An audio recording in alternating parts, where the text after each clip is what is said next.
Thinking process. നമ്മളെല്ലാം ചിന്തിക്കുക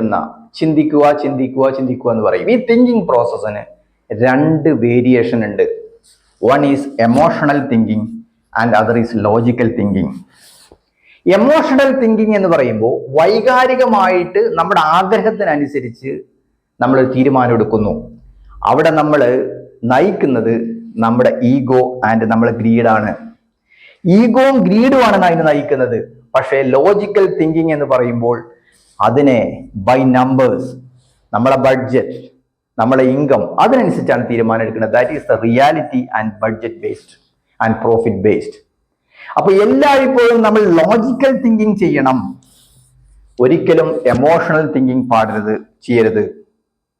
കാരണം emotional thinking that leads in to a loan. ഈ ലോൺ ചെയ്യുമ്പോൾ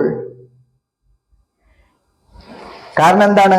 നമ്മൾക്കിടെ കയ്യിൽ കാശില്ലാത്ത ആളുകൾ എന്താ പറയാ? Poor. We become more poor. നമ്മൾ വീണ്ടും വീണ്ടും പാവപ്പെട്ടവനായി മാറും. പക്ഷേ റിച്ച് ആണെങ്കിൽ അവർ കടത്തിനെ എന്താണ് ചെയ്യുന്നത്? ദേ യൂട്ടിലൈസ്ഡ്, അതിനെ ഉപയോഗപ്പെടുത്തുന്നു.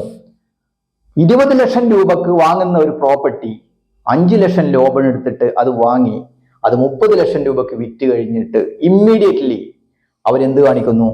ആ വാങ്ങിയ ലോൺ ക്ലോസ് ചെയ്യുന്നു. അവർക്കത് നടക്കും.